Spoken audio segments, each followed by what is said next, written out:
Okay. First wave feminism, what they call first wave feminism. The name kind of came in the 1960s. Well, I explain that in a little. Just going back over the things that we've done, we've seen that women were protesting right back in the 16th century. Do you remember Jane Anger's Protection for Women in 1589? We saw that kind of works that we could consider feminist in a certain sense go back an awful long way. In fact, through the 17th and 18th centuries, we had women arguing for equal access to education, and quite a lot of women complaining about women's status inside the institution of marriage. So feminist issues were definitely on the agenda in the 16th century, the 17th, 18th centuries. And the turning point that we saw, of course, was Mary Wollstonecraft's vindication of the rights of women, which was really the important thing about that was that she was among the first people to be saying that, look, we should have this as a right, not just as a reward for good behaviour. This is part of our human rights. Men don't have to behave well in order to have their rights. They behave badly and they still get their rights. So it should be the same for women. It should be a basic right, not some kind of reward. And so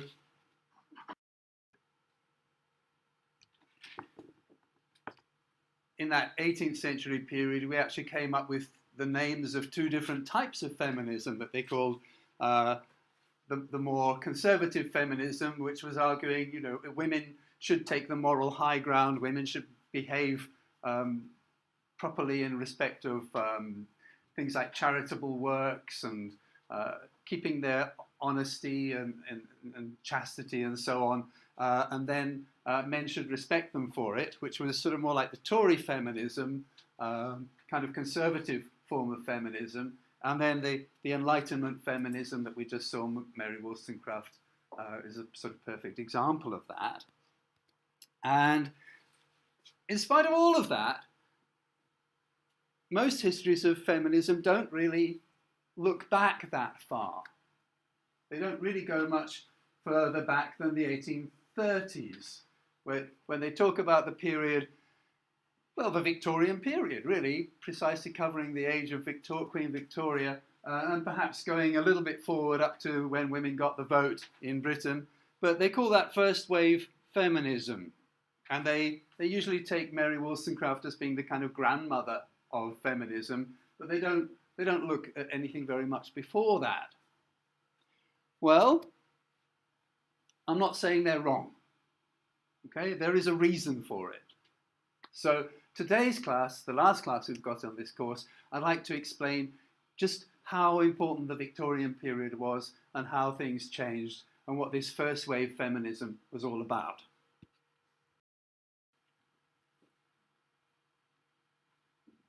We've got a large amount of legal and social reform taking place, which I did run you through very quickly. I showed you how it connected with other reforms over the course of the 19th century. But we had the Child Custody Act of 1839, laws preventing women or stopping the exploitation of women working underground in coal mines. Aggravated assault became a special crime. All right, if you attack a wife or a child, that's a particular crime. Hi, you might like to do the test first, okay? That's all right, no problem. Here you go. And we get Matrimonial Causes Act of 1857. There's a whole number of acts after that that increasingly made divorces easier to obtain. They favoured men as well as women, but they had an important spin-off effect for women. And women ratepayers are allowed to vote in local elections, the first time that, really some kind of reform in the voting system takes place. We've got the first Married Women's Property Act in 1870. We've got these kinds of 1872, the Infant Custody Act, which sort of takes the 1839 Act a little bit further. We've got a steady progression of laws, and that's just some of them. Okay, I could give you a load more, but I don't want to overdo it. Well, actually, apparently I have given you one or two more. But, yes, 1878, women who are repeatedly abused are allowed to separate from their husband. Before that, they couldn't. Okay, they just had to put up with it.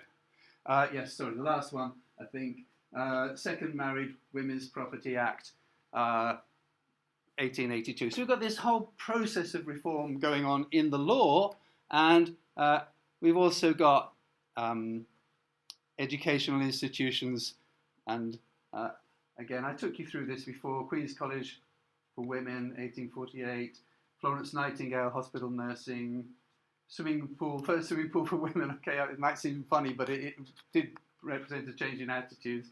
First woman doctor, 1865, school for nursing, girls admitted to local examinations in Cambridge. Sorry, I seem to have some of these up twice. Don't worry about it. Women's suffrage, okay, the movement for women to get the vote in 1865. These things, a bill was presented in 1867. Of course, it didn't pass at the time, but at least the moves were being made. Homes for prostitutes to get them back into society. A lot of medical stuff. Degree courses, education is a big thing, and more on suffrage there in 1898. So that's the kind of process that's going on, which, as I say, this is basically a review. Let's move on and see how all of that happened, because it didn't just happen by magic. Oh dear. Sorry, mistake in the forget those are there. A large number of legal reforms were made to improve the situation of women during the 19th century. Okay, well, I think we can move on from this. Sorry, there's a little bit of a mistake in the presentation there. So we can look back not just to the 17th century in England, but we could look back, well, in Italy, or the 16th century in England. We can look back in Italy earlier than that. There are quite clearly feminist works. But you can find things that express a certain amount of feminist sentiment going right back to the ancient Greeks. So what is this about this idea of calling it a first wave? Because really, if you look at what I've just shown with those green and red bubbles, they are a wave. They are unprecedented. There's never been anything like that in history. A whole series of reforms that have changed the position of women over the course of less than 100 years. And in 1928, finally, women were given the right to vote fully. Okay, they got little dribs and drabs before that, but it finally came in 1928 in Britain, a little bit later than some other countries. And then what happened was that in the 1960s, women were protesting against forms of discrimination which were not really official. Okay, those kinds of discrimination that we saw in the 19th century, they were in the law. Okay, they were official. There was no escape from them. But in the 1960s, women sort of said, yeah, well, we've got the legal rights, but society is still discriminating against us in various ways. So they realized that they had different aims from the Victorian feminists, and so they called themselves second wave feminists, and they called the Victorian feminists first wave feminists. So that's how the word grew up. Okay, there is third wave feminism as well, but I won't go into that because that's much more rich. So how did this first wave feminism, how did it come about? We've already seen things like the Enlightenment, the French Revolution. We've seen how human rights were being very much put on the agenda at the end of the 18th century, and that was leading to a sort of frustration that human rights basically was meaning men's rights, and women were specifically excluded. Okay, liberté, égalité, fraternité. fraternité means brotherhood, liberty, equality, and brotherhood. But what about sisters? Women have been particularly active in a lot of areas of social reform, partly because of their kind of cooperating with the Christian agenda, and they've been taking part in campaigns against the slave trade, campaigns for temperance. That means against the spread of alcohol and alcoholism, reforming the criminal justice system, kind of all these things, exploitation of children, were being strongly supported by women. The organization of this, the heads of the organization were typically men, almost always men, but women were forming a strong base of the popular support for these movements.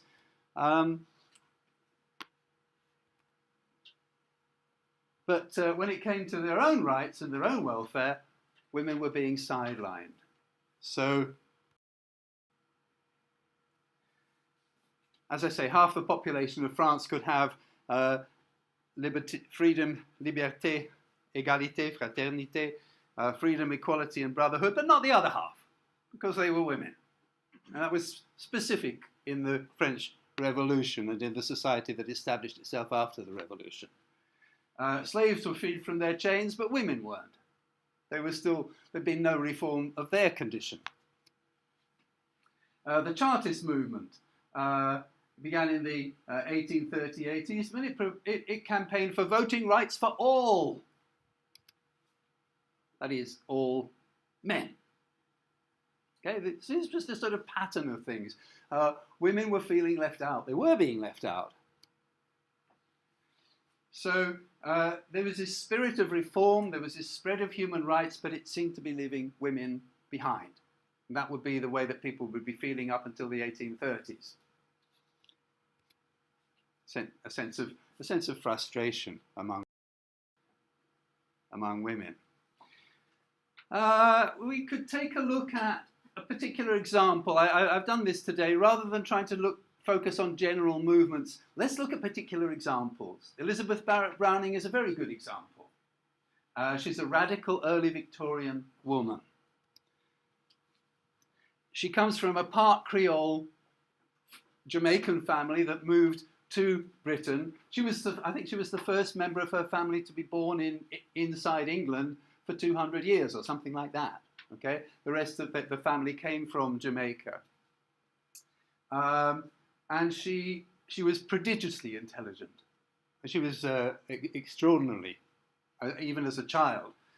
She learned Hebrew, for example, as a teenager, just because she wanted to be able to read the Old Testament of the Bible in its original language. That's a lot, okay? It's just one example of the sorts of things that she did. And she very much had her own ideas. I mean, her father was a slave owner himself. He had slaves on his plantations in Jamaica, but she was strongly opposed to slavery. So she went against her own father from a very early age. In that, and also later on in her marriage, which her father opposed, she chose her own life. One of her most powerful poems is called The Runaway Slave at Pilgrim's Point. So she, again, is typical of those women who were supporting the movement against slavery. And another one on the cry of the children, on the oppression and exploitation of children during the Industrial Revolution. She wrote about these conflicts. For example, the cry of the children, "Do you hear the children weeping, O my brothers? Ere the sorrow comes with years, they're leaning their young heads against their mothers, and that cannot stop their tears. The young lambs are bleating in the meadows, the young birds are chirping in the nest, the young fawns are playing with the shadows, the young flowers are blowing from the west. But the young children, O my brothers, they are weeping bitterly. They're weeping in the playtime of the others, in the country of the free." So, she really was very powerful in her attacks against the exploitation of children and slavery and things like that. She's a very interesting writer. She's somebody we still read today.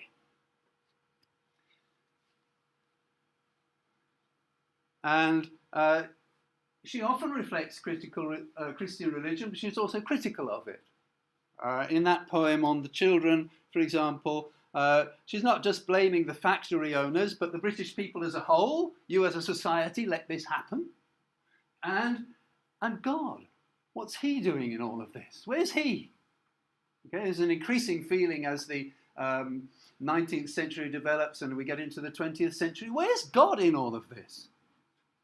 You know, Nazis wiping out millions of Jews in the 20th century. Where's God? What's he doing? Okay, there's a feeling of, you know, if you're there, you know, could you please lend a hand?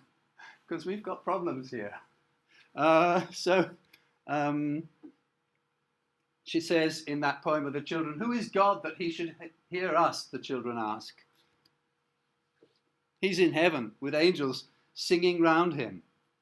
Why should he listen to the children suffering on earth? He's got his angels up in heaven. He's got better things to do than bother about us. Grief has made us unbelieving, she says. The children are speaking. We look up to God, but tears have made us blind. So very, very powerful in her attacks on society. What happens when it comes to the position of women? Well, she was an admirer of Jane Eyre, and in her major poem, Aurora Leigh, which is a very long kind of epic poem, it reflects Jane's scorn for her cousin's loveless proposal of marriage. You know how St. John proposes marriage to her. She says, I'm not having you. I scorn you. I despise you when you talk like that. I respect you. You're a religious man. You're a good man. But you don't love me. Why are you proposing to me? And something very similar happens in Aurora Leigh. The protagonist rejects a half-hearted proposal, again from her cousin, just as St. John is in Jane Eyre, a cousin. And another very interesting characteristic of this poem is that there's one woman in it who has been forced into prostitution, and Aurora shows great sympathy for her. She says, I hold it true, as I'm a woman and no womanhood, that marry an earl, however lured from place, deceived in way, keeps pure in aim and heart. And when they meet up later on in the poem, she takes her into her home and looks after her. She knows that she's a good woman. Now, this really goes against the Victorian ethos. Victorian morality was very kind of against, very hypocritical, because there were so many prostitutes, and the reason there were so many prostitutes was because a lot of men were sleeping with them. But it didn't stop the society from condemning prostitutes. So she's rejecting the Victorian code of women's conduct. She's rejecting works like, I mean, there were women who were writing very conventional works, like the Daughters of England, by a forgotten woman, pretty much forgotten, Sarah Stickney Ellis. Most of these women who were not radical, who kind of wrote on the conservative side, we don't look at them very much today. We just think, oh my God, you know, it's the radical ones that we're interested in. So you've got that kind of Daughters of England picture, and you've got you've got Elizabeth Barrett Browning. All right, you can see, look, what does she think of them? What does she think of that? Okay, and she actually says in Aurora Leigh, ladies who sit high, however willing to look down, will scarce see lower than their dainty feet. They won't see the real world. They won't see what's really going on. They're up there, just like God is in his heaven and he's got angels to listen to. They will look down on the rest of society. They won't see the poor. They won't see the suffering. They won't see beyond their own little feet, pretty little feet. So you can really see a kind of cultural clash there, can't you? She is fighting for what she feels is real woman, what a real woman should be. These are being what men think women should be, effectively. So women are taking up the pen. She's a striking example, but there are lots of others from that period.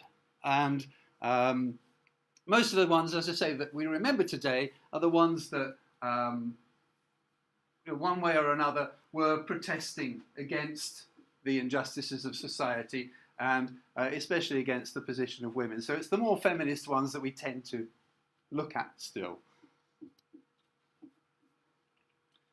Like, this is just, I just Googled up some of them, okay?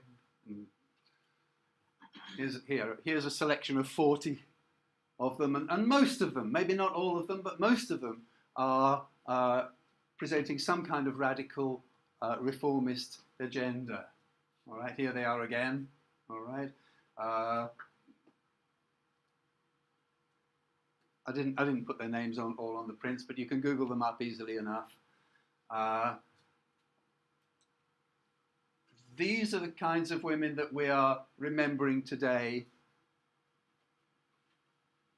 Nearly all of them would have some kind of radical or feminist agenda. Okay.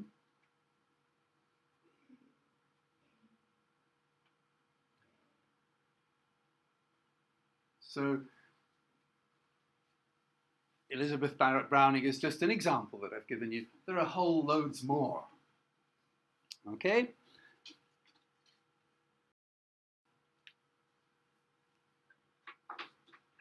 In previous centuries, we've got like a handful. If you remember, going back to the 16th century, there were just a few writing mostly about religion. And it's slowly growing over the years. But let's just to get a sense of what's going on, let's just look at the ones whose names begin with A. I've said only one Jane Austen is widely remembered today. That's not quite right, because there's Louisa May Alcott. In fact, I thought I'd changed that on the print. Because Louisa May Alcott, but all of these are A. Anderson, Andrews, Anley, Archibald, Armour, Aston. Okay. I got them off Wikipedia, right? A list of kind of women writers from the Victorian period. Some of them are American, one or two are Australian, a lot of them are British. But they were all writing in English, and okay, not all of them had a feminist agenda, but most of them. Most of the ones that we remember. And the Wikipedia list is not complete by any means. For example, Grace Webster that I looked at before Christmas, she's not on that list. Okay, there's an awful lot of, there's so many of them, there's just too many, we can't keep track. So we've seen how women's voices grew strong. We've seen the 16th century with just a handful of women mostly writing about religion, developing into the 17th century with women branching out into different genres of literature, making their mark in various fields, and then particularly the way they spoke out against Cromwell and the Puritan revolutionaries, very striking aspect of women at that time. We've seen those kinds of things, and in the 18th century we've seen how the Blue Stocking Society came along and was very closely related to a lot of very influential men from the period, not just women, but men were they were integrated with male society. But it's the Victorian age that those little ripples of women's activism become a wave. And I think that's why we can call it a first wave feminism. And the number of women's voices that are speaking out is part of the wave. Okay, so literature is an important part of it, but we're not going to get a full understanding of it just by looking at the literature. We need to look a little bit more. We need to look at the political setup and see how that plays out and how women engaged in politics during that period. Because these reforms didn't just happen, by themselves. And again, I'd like to take a particular example rather than looking too much at the big picture. I'll use Caroline Norton to exemplify that bigger picture. she's not just protesting, she's getting in there and she's changing things, she's doing things. I'm going to admit, yes, she's in a privileged position, okay? She's quite high, she's very high class, she's got very high level connections, but she does it, okay? She's the granddaughter of a famous playwright, Sheridan, an 18th century playwright whose work we still, The Rivals is perhaps his best known work. He's still recognised and famous playwright. And she made a disastrous marriage to a man called George Norton. He was a lazy, incompetent, nasty person. He couldn't make enough money to support her, so she took to writing to support her income. Well, she was already writing, but she started publishing her writing. She had 3 children. She would have had 4, but her husband beat her so badly that she lost the 4th child. So he beat her when she was pregnant. She lost the child. And when that happened, she ran away. She left him. She went back to her mother. And so that should say tried, not tied. She tried to separate from him and get custody of her children. Well, that was in 1835. So,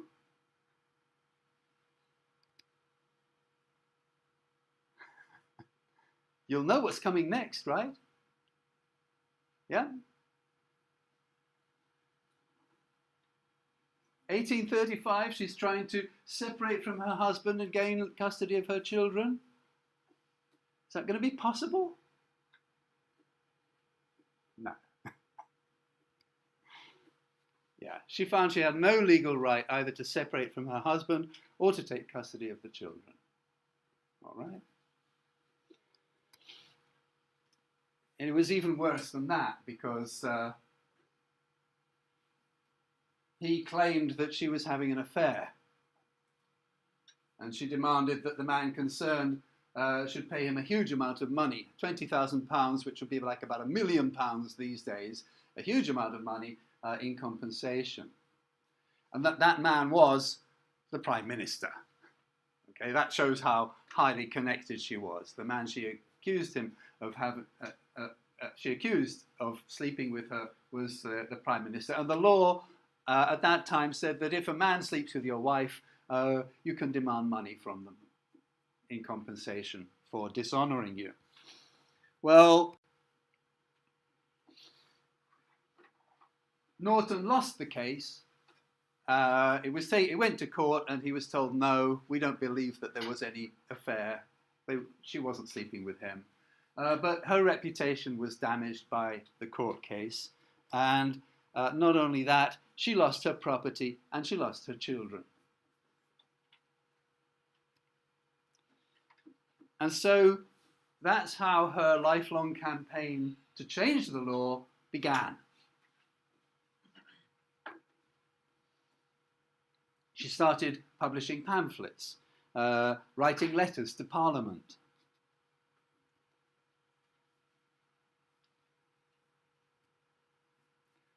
And she obviously, yes, she had these high-level connections, even if she and Lord Melbourne, the Prime Minister, even if they weren't lovers, obviously they were friends, and they exchanged a lot of letters which still survive, and the letters don't give any hint that there was anything sexual between them, just that they talked about politics a lot. And her campaigning was successful. All right? Go back to the list of political reforms at the beginning of the print. Well, I haven't given you the print. Okay, but the first one was that, wasn't it? If you remember this morning, remember back 20 minutes or 30 minutes or so, the very first one was the Child Custody Act of 1839, and that was her. Okay, she pushed, she campaigned, and she had suffered, and she made it public, and she published, and she talked to politicians and so on, and in 1839 the law was changed. This was the first major reform that had happened. It didn't give her everything she wanted, but it agreed that up until the age of 7, children should stay with their mother in cases of separation, assuming that the mother was blameless. If she'd been running off with another man, they wouldn't give her the children. But assuming she hadn't done anything herself, she should have the children until the age of 7, and she should have right of access to the children up until the age of 15. Nobody should be able to stop her from seeing her own children. Well, sadly, in her case, the husband had taken the children off to Scotland, hid them away somewhere. Scottish law has always been different from English law, so that reform didn't apply in Scotland. She was still not able to see her children, but she acted there not just for herself and her own children. She acted for all women and for the sake of the country.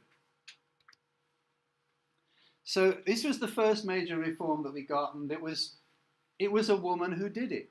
All right. Yes, the power holders were men. The people who made the ultimate decision were men, but it was a woman behind those men who was changing public opinion and making those men say, yeah, that's true, that's wrong, that shouldn't happen like that. So the very first reform that we see in the 19th century was engineered largely as a result, the result of a woman's campaign. And she carried on. She didn't stop there. She carried on.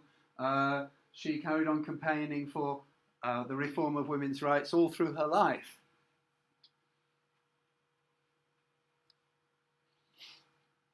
And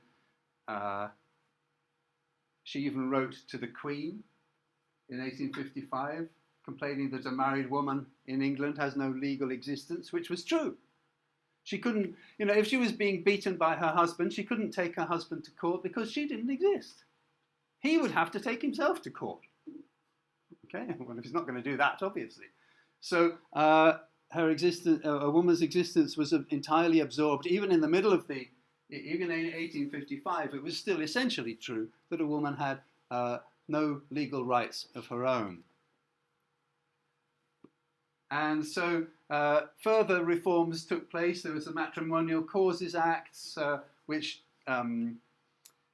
made divorce easier. The first one was 1858, and they carried on. There was a number of them.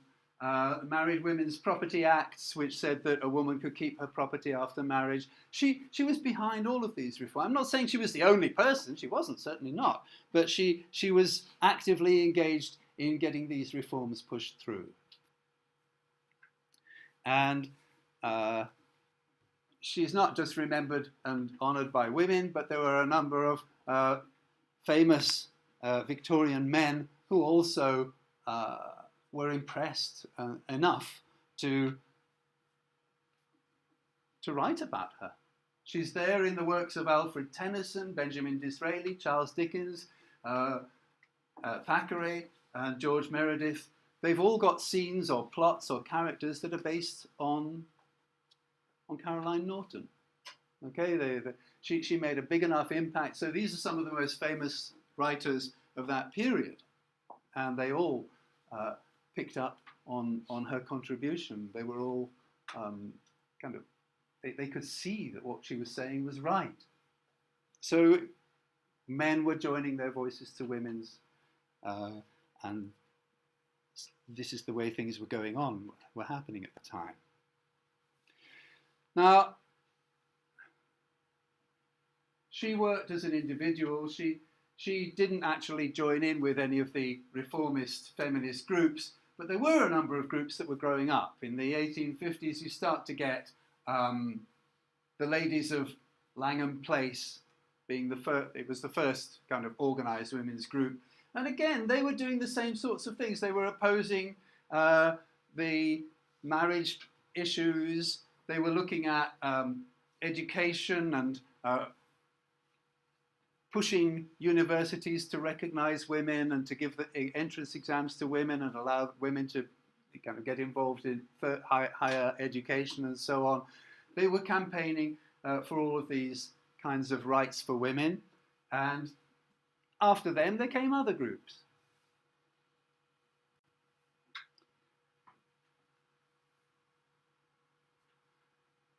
And sexuality directly as a kind of, obviously sex underlies a lot of this, But it was so difficult in the Victorian period. They weren't very open about sex. It wasn't an easy subject for them to talk about. But by the end of the century, you start getting much more direct and frank communication about, look, we have basic problems here. Elizabeth Garrett Anderson, I don't know if you remember, but again, she was the first woman doctor. In 1874, she replied to Henry Maudsley's Sex and Mind in Education, saying, "You really think that? Okay, this is what we think as women. This is what it's like from a woman's point of view." And it kind of focused the issue so that by the end of the 19th century, sex and sexuality was a sort of central issue for feminists, because basically women didn't own their own bodies. Once a woman was married, she belonged completely to a man. She belonged to him to the extent that, for example, rape didn't exist. In fact, rape of a marital partner didn't exist in Britain until just 25 years ago. Okay, that was one of the last things to finally change. Okay, I mean, if you're married to him, how can he possibly have raped you? I didn't want to have sex. He forced me. Okay, but you're married. You've given him your body. Okay, that was still enshrined in British law up until the 1990s. So for some of the Victorian feminists of the later period, the right to control their own bodies was the central feminist issue. Okay. Finally, sorry, I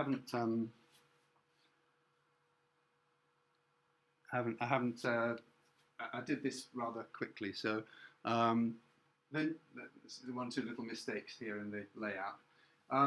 But by the end of the 19th century, you got a generation of women who'd grown up under the new reforms. You had the new woman. Okay, she was stylish, she was independent, and she was sexually autonomous, at least in theory. Although, if you read the novels of Henry James and other writers who write about the new woman, they very often have to pay for their freedom. It's not an easy matter. It's beyond my subject for this course. This is where I'm going to leave you. All right? What I'm saying here is that this new woman had rights. She had a life that her grandmother could only dream of. Okay?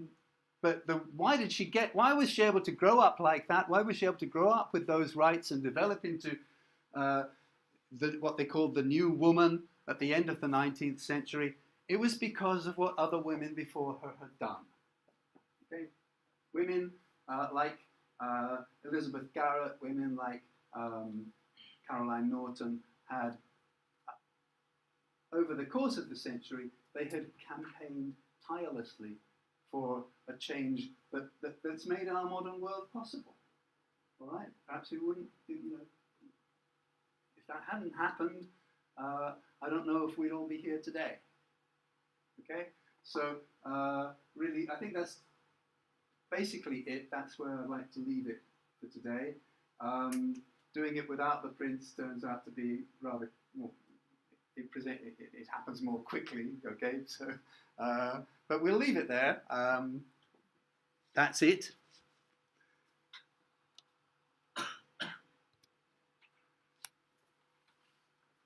Okay, yes, very good.